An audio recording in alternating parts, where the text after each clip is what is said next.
qu'on est la meilleure tribune du championnat. Mais oui, je veux dire qu'on est la meilleure tribune du championnat.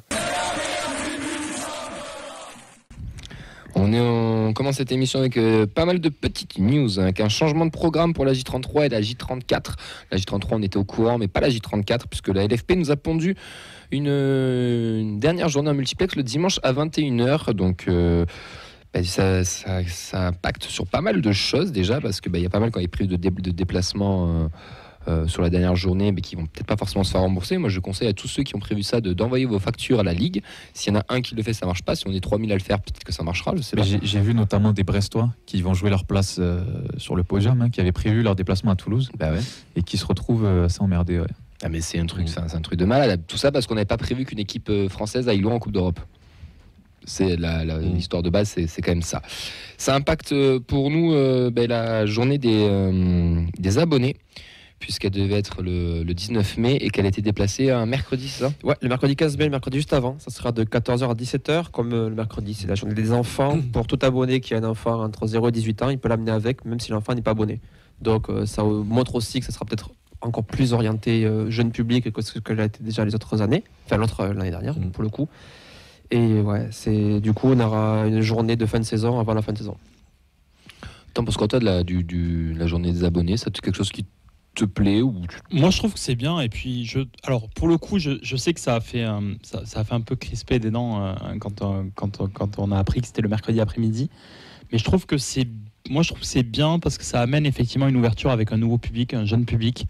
Et je pense qu'effectivement, tout miser sur justement la jeunesse comme ça, je trouve que c'est pas mal. C'est comme ça qu'on va permettre d'avoir des nouveaux fans du TFC.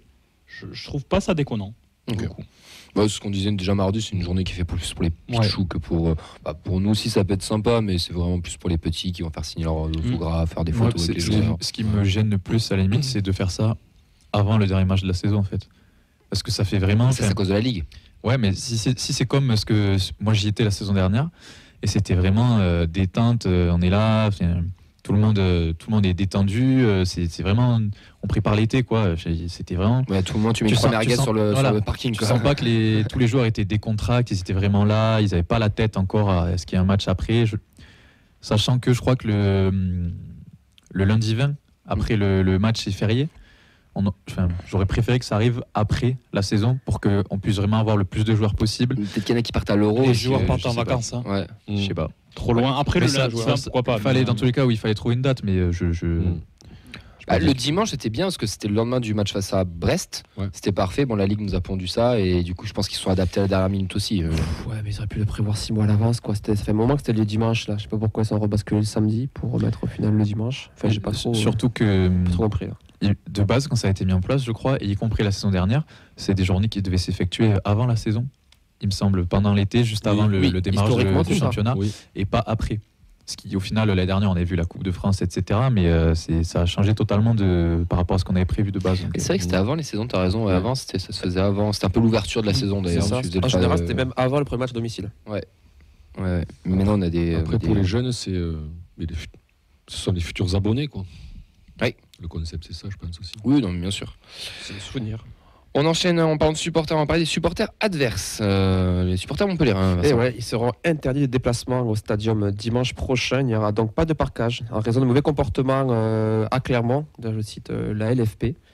Bon, c'est quand même dommage niveau adversité d'avoir un parquage vide. Je crois que c'est le seul de l'année, si je dis pas de bêtises. On montrait une photo de Ben sur les réseaux aussi, où le croise au stadium pour le chasser. Et justement, Ben qui échange avec nous sur le groupe, que ce qui reprochait apparemment Montpellier, plus ou moins la même chose qu'il y avait eu. C'est pour tout le monde, tous les groupes. Ce que les autres groupes ont déjà fait, ils ont compris, craquage des fumis, non, c'est ça ? Oui, c'est. J'ai posé la question à Vincent tout à l'heure dans la voiture. Est-ce que vous vous rappelez d'un match où il n'y a pas eu un craquage, que ce soit domicile ou extérieur cette année ? Bon, il doit y en avoir quand même. Il n'y en a pas eu beaucoup. Et que ça soit dans tous les matchs de Ligue 1, il y en a au moins un parquage extérieur ou domicile qui craque. Au bout d'un moment, arrête de te pignoler sur ça, arrête de prendre des sous à tous les clubs, autorise-le, légalise-le et arrêtons de mettre des sanctions pour rien. Enfin, je trouve que l'excuse elle est trop simple. Je pense qu'ils ont sorti aussi ça parce qu'ils ont peur de débordement, alors qu'il n'y a rien avec Montpellier, tu vois. Mais... Ouais, je sais pas.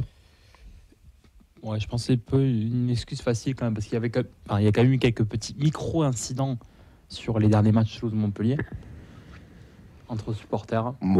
Pas entre les groupes, vraiment. Des cas isolés, oui. Oui, mais pas entre les des groupes. micro-incidents, je pense que du coup... Encore Après, une ceux fois, qui font la gueule, c'est parce que c'est l'Occitanie, quoi. C'est toute la promotion. c'est le déplacement le plus court. Toute la promotion de la...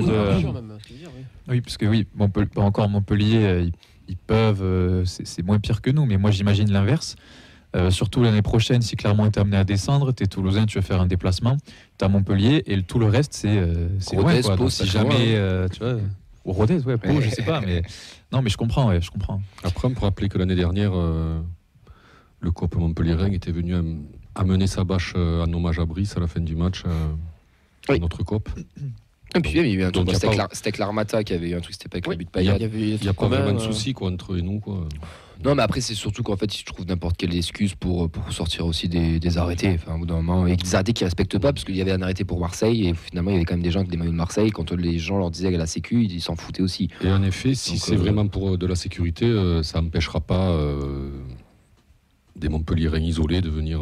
C'est peut-être là où le plus dangereux, je trouve. D'ailleurs, oui, surtout que c'est pas un match où il y aura 30 000 personnes, il n'y aura pas guichet fermé, donc ils pourront avoir des places un peu comme donc ça ils veulent, montre un peu les Montpellier, limites de ce genre de mesures. Quoi. En tout cas, il y a des JO cet été qui sont organisés. C'est bien ça, non? Il n'y a pas des milliers de personnes qui vont venir à Paris? Allez, on enchaîne. On enchaîne avec, du coup, hier soir sur Canal, je ne sais pas si vous avez vu, il y a eu un reportage Révolution de Data avec une interview de Damien Comolli en intro. Est-ce que vous avez pu voir ça, Fred, Rémi? Non, je l'ai vu passer aujourd'hui sur les réseaux, mais... Canal Football Manager, je crois que c'est le nom du programme. On l'a regardé nous tout à l'heure. Vincent, tu en as pensé quoi de cette petite interlude? En tant que Toulousain, c'est un peu comme à chaque fois, on n'apprend pas forcément grand-chose, à part que c'est intéressant que vraiment aux yeux de tous les grands médias, on est le référent data français à chaque fois qu'il y a quelque chose, c'est nous. Après, c'est intéressant parce que c'est assez pédagogique, ça parlait un petit peu de choses qu'on ne connaissait pas ensuite, parce qu'on connaît le grand terme des XG, mais il y avait aussi d'autres trucs qui rentraient en compte, comme les passes décisives, d'autres passes clés, ou aussi la progression balle au pied, des choses comme ça. Donc c'était intéressant à prendre en compte.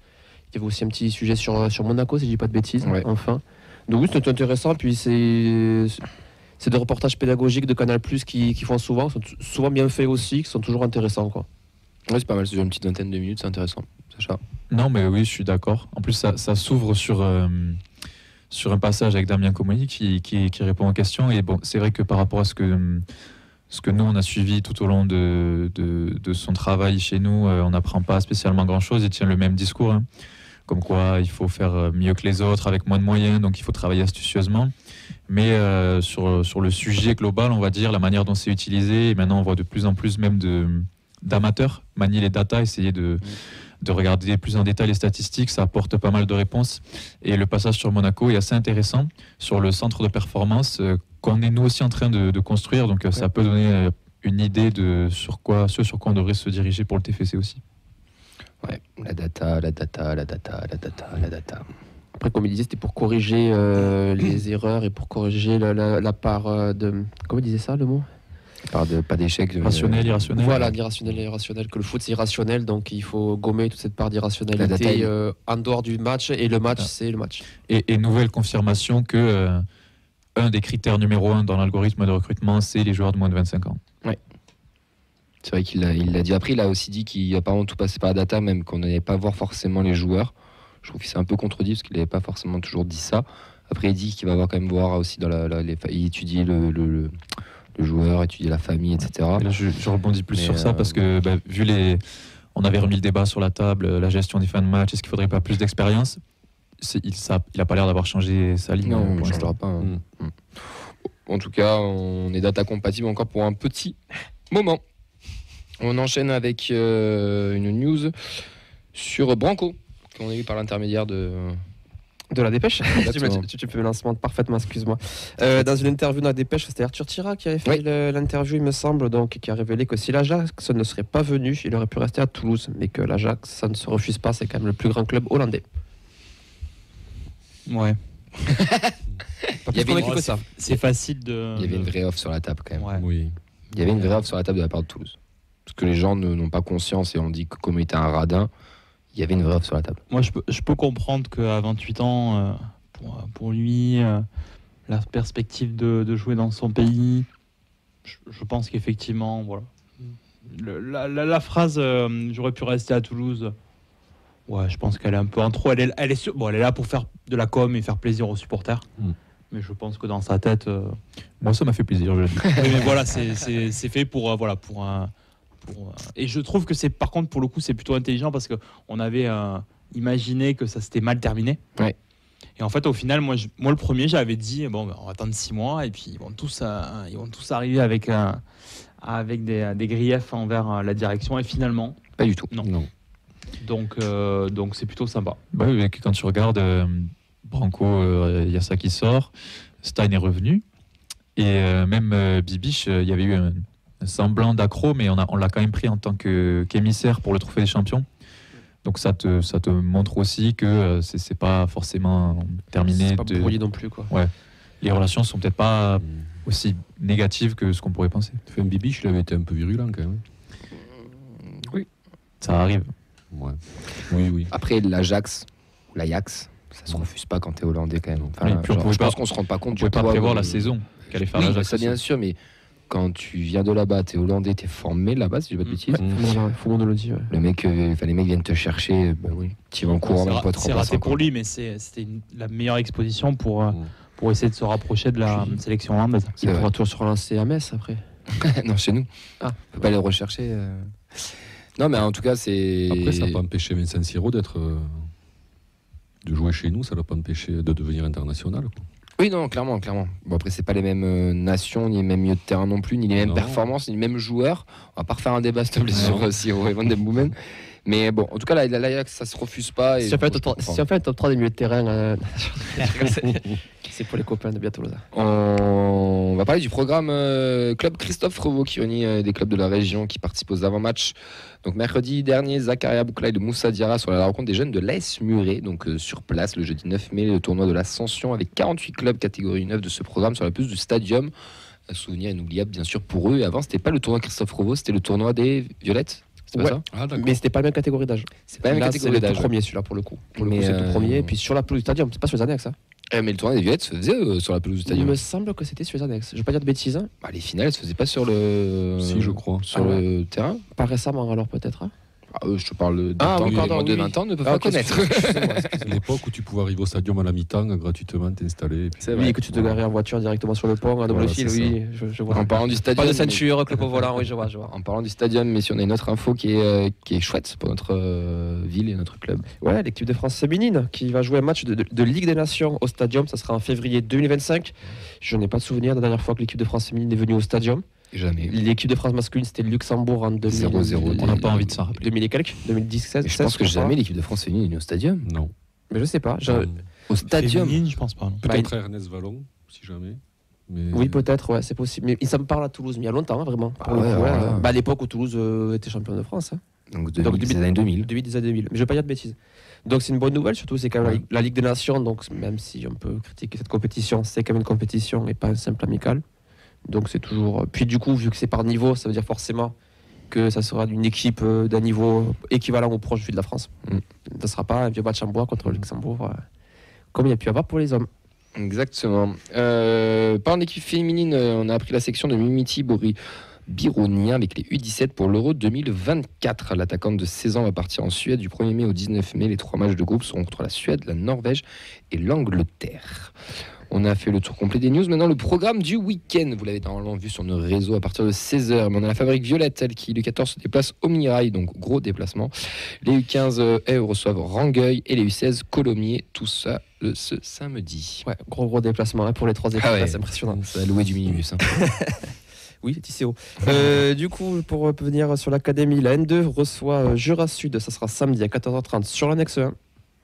Les U19, rendez-vous à Marseille ce dimanche à 15h. Et les U17, ce sera rendez-vous à Istres ce dimanche à 15h. Peut-être comme on a pu le voir déjà 2 fois depuis le début de la saison, il y aura bus commun pour les 2 équipes, vu que c'est quand même un secteur géographique assez proche. Et on ne dort pas en DEP. Exactement. Surtout quand tu watch. Les filles. La D3, rendez-vous à l'Olympique de Valence ce dimanche à 13h. C'est-à-dire que quand on commencera le live au Dagny, on aura le résultat de nos filles. Et l'autre match dont on aura le résultat, c'est la R1 qui joue son dernier match de championnat de la saison. Ça sera donc samedi soir face à Auch sur l'annexe Bristaton à 20h. En cas de victoire, c'est la deuxième place assurée derrière la réserve de Montpellier qui, de toute façon, est déjà qualifiée pour les barrages de montée 1 des 3. 19, ce sera le repos pour ce week-end. Mais vous pourrez retrouver tous les résultats sur nos réseaux dès lundi à partir de 16h. Et pour ceux qui seront d'Agnew, on fera une petite mise à jour de tous les résultats, et même les lives aussi des 19 et des 17. On essaiera de suivre ça en même temps et de vous tenir au courant.